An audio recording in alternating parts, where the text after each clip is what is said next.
Welcome to the Entrepreneurs Network Show. Our mission is to interview successful entrepreneurs and business professionals who are willing to share with us their ideas and their experiences, both the good ones and the bad ones. As it has been jokingly said, you should learn from the experiences of others that have not succeeded, because you'll never live long enough to make them all yourself. My name is Ike Engelbaum. I'm the founder of the Entrepreneurs Network, which is a group of motivated people that are all willing to help each other in achieving our personal and professional goals. And we have chapters around the state of Michigan because we promote the state of Michigan because it's a wonderful, wonderful place, and also try to help people fulfill their dreams. The truth of it is that a lot of people, unfortunately, in trying to get started, never seem to make the right connection. And one of the ways that we make the connections, we meet monthly in different locations, and we bring in speakers. And with me today is Don Zavis. And Don's been our speaker, and you're a sales trainer and motivational guy, successful business person. Yes. In fact, at one time in your past, you actually bought and sold businesses? 32 of them. 30, right. Yep, 32 of them. All right. Then you Starting said, from 1980. Oh, wow. Okay, that was last century. Yeah, really, I'm dating myself. Well, that's I'm all older right. than I look, probably. Yeah, well, you know, I also do a show for seniors, and I always say that age is a matter of the mind. If you don't mind, it doesn't matter. And I have not been able to overcome this sort of quirk, as I like to call it, why people feel that just because they were born a certain date, that somehow is a negative. Hey, you were born there, you can never change that, right? And it's becoming less of a negative in the world that I'm in. Well, the truth of it is that youth is very, very important. But we can learn a great deal from our elders, especially the ones that have had business experience, since we're devoted to helping promote entrepreneurship. I know, for example, in your particular case, the fact that you've been involved in buying and selling businesses has given you a special depth and insight in being able to help other people be successful. And the one common thing, and I've heard it said so many times before, is that nothing happens until a sale is made. Is that correct? Nothing happens until somebody sells something. Right, exactly, right. And there's nothing negative about it if you are actually helping someone succeed. And you conduct different training sessions for various businesses.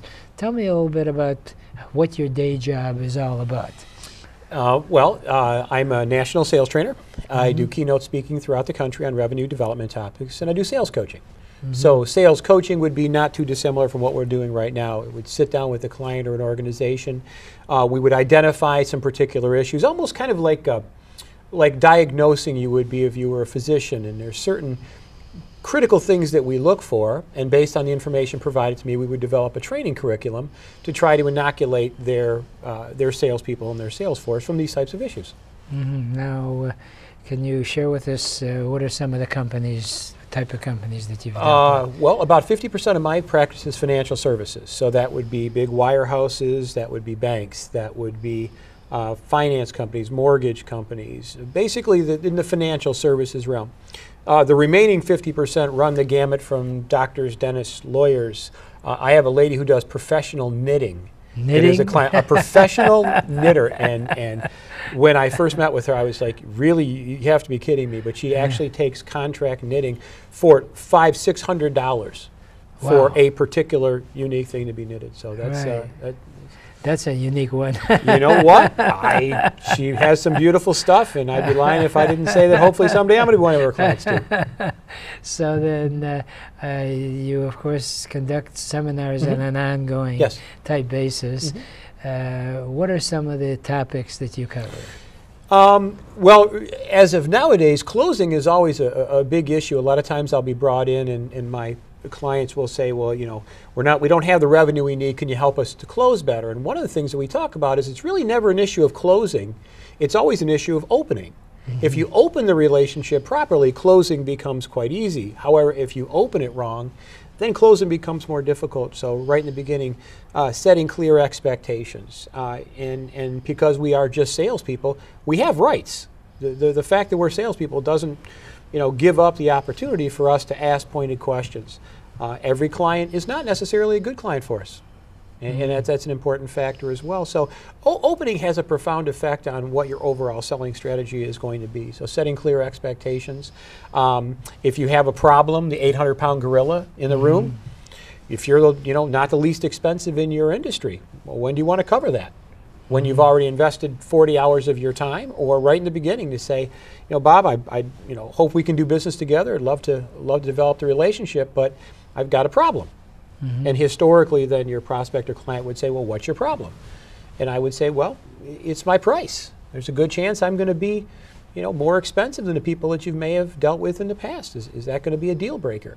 And interestingly enough, having said that hundreds of times, you know what they say? No. No. People always buy for value. It's never about the money. They'll lead you to believe it's about the money, but it's truly never about the money. Now, if someone calls you and their sales aren't what they feel they have to be in order to make a profit. Can you walk us through what's the procedure? Well, I have some very clear protocols. First and foremost, I'll always meet with the principal, or at the very least, whatever the absolute top level manager would be in this area. And we kiddingly use the adage that the fish stinks from the head down. So what that means is that the owner of the company or the top managers really set the protocol as to how sales are going to be done. A president of a company should be, in fact, their best salesperson. So what we talk about is issues, how involved they are. Was there ever a time when their sales were where they would like them to be? What happened at that point in time? What changes? Whether they're a challenging economy, it could be a maturation of the industry that we're in. It could be outdating of the products that they provide. But essentially, we go through a pretty intensive curriculum and identify, all right, here's the 3 or 4 things that we can get the biggest bang for the buck. Let's focus on those items. And then we would develop the protocol. Now, historically, because in sales training, which is what we were talking off the air, that professional selling and certainly training and coaching, this is a lifetime area. People will go to college for 4 years and maybe go into some graduate school for an extended period of time, and then they get out, and historically they're in their mid-20s, and it's like, that's it. There's no more education that's beyond that, where in reality, a continuing education in whatever your field of study, and mine happens to be sales, has to be an ongoing item. So we would look, and it's more of a marathon and less of a sprint. So historically, we'll meet twice a month for a session for my corporate clients, and we do it as a year contract. And then at various points along the line, we have some very specific gauges that we look at. Now, mine is very easy. It's your checkbook. This is what you had before Don. This is what you have now. If it's more, we're on the right track. If it's less, then I'm not your guy.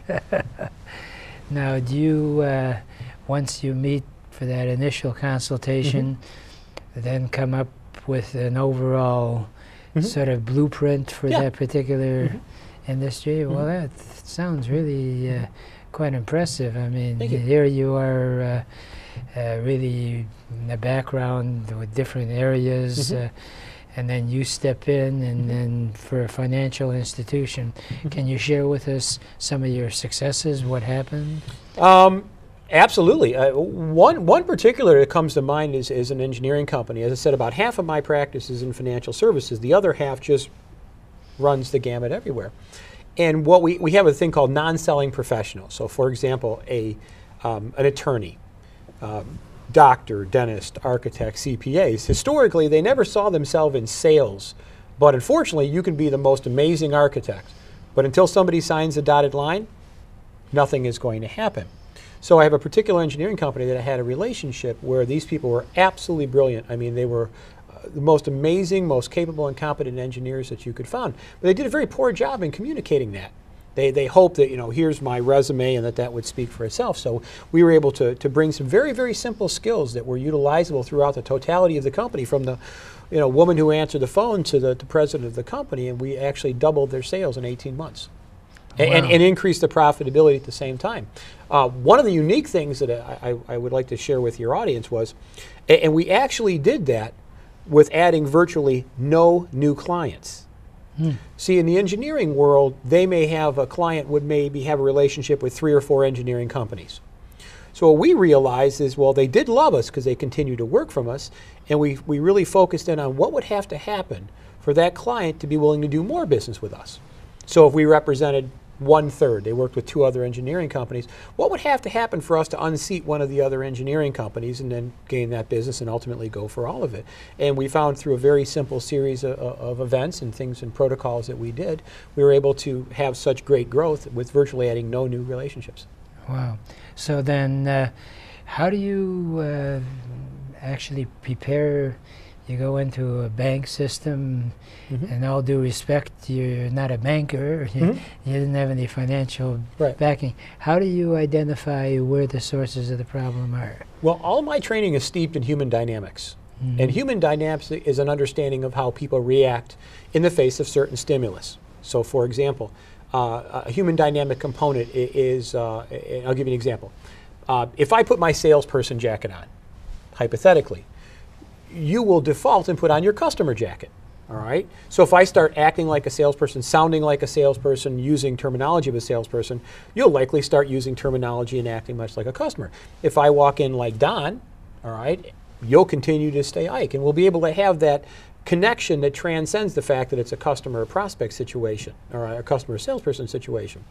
So understanding human dynamics really sets you apart, because it really doesn't matter who's more expensive, who's less expensive, how large your company is, how small your company is. It has nothing to do with that. It's understanding how people react in a certain stimulus. And once you understand that, the selling becomes very easy. Body language, eye contact, prior research to understand how they've reacted in the past. And all things being equal, people will continue to work. We're creatures of habit.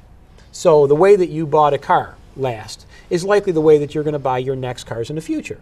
We'll tend to repeat the same types of things. So it's easy to ask someone and say, you know, Bob, last time, say for example, I'm the engineering company and you're a potential client. I would say, Bob, the last time you brought in a new engineering company, can you share with me what happened, who was involved, what was the process like? And all things being equal, it would be the same thing. So now you'll set the roadmap of exactly what the process needs to be. Now, I guess I could guess my way through it and hope that I gleaned from the conversations what it was.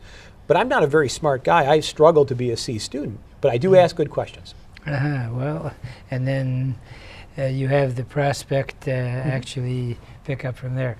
Very interesting, Don Zavis, and unfortunately, believe it or not, we run out of time, and we're going to have to take a break, and we'll have our next guest on. Well, thank you. It's been a delight to have you on the air. Always a pleasure, my friend. Okay, great.